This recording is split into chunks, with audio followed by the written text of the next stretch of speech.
খুব কাছে গিয়েও না পাওয়া। দ্বিতীয় ইনিংসে ৮৭ রানে আউট হয়ে ২ ইনিংসে সেঞ্চুরির স্বপ্নভঙ্গ নাজমুল শান্ত।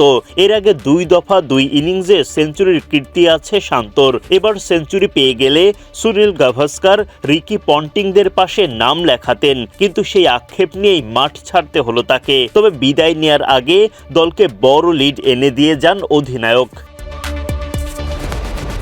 এর আগে চতুর্থ দিন শেষে ৩ উইকেট হারিয়ে বাংলাদেশ করতে পারে ১৫২ রান। নাজমুল শান্ত অপরাজিত ছিলেন ৫৮ রান নিয়ে, তার সঙ্গে মুশফিকুর রহিম ছিলেন ১৬ রান করে। পঞ্চম দিনে শান্ত মুশফিকরা ব্যাট হাতে নামেন দলের রান আরও বাড়ানোর লক্ষ্য নিয়ে। তবে মুশফিকুর রহিম বেশি দূর এগিয়ে যেতে পারেননি। হাসান আলীর বলে শান মাসুদকে ক্যাচ দেন মুশফিক। ৩৭ বলের ইনিংসে ৪ বাউন্ডারিতে ২২ রান করেন এই অভিজ্ঞ ব্যাটার। ১৬৪ রানে গিয়ে চতুর্থ উইকেট হারায় বাংলাদেশ।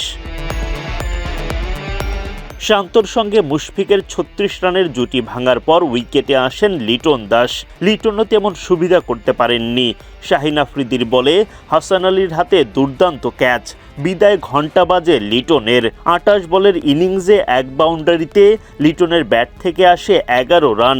১৯০ রানে পঞ্চম উইকেট হারায় টাইগাররা। এক প্রান্ত থেকে সঙ্গীদের হারাতে থাকলেও অপর প্রান্তে ঠিকই লড়াই চালিয়ে যান অধিনায়ক শান্ত। দলের লিড বাড়ানোর পাশাপাশি নিজেও এগিয়ে যান সেঞ্চুরির দিকে। যদিও খুব কাছে গিয়েও সেঞ্চুরি মিস করে বসেন শান্ত। নোমান আলীর বলে এলবিডব্লিউর ফাঁদে পড়েন তিনি। রিভিউ নিয়ে উইকেট রক্ষা করতে পারেননি। ১৫০ বলের ইনিংসে ৭ বাউন্ডারিতে টাইগার কাপ্তান করেন ৮৭ রান। ২১৬ রানে ৬ উইকেট হারিয়ে ফেলে বাংলাদেশ। অধিনায়ক শান্তর বিদায়ের পর বাংলাদেশ আর বেশি দূর এগিয়ে যেতে পারেনি। মিরাজ করেন ২৭ বলে ২৪ রান। তাসের ঘরের মতো ভেঙে পড়ে tiger batting line up. ৯ wicket হারানোর পর ইনিংস ঘোষণা করে বাংলাদেশ। ২৬৮ রানের লক্ষ্য দেয় পাকিস্তানকে।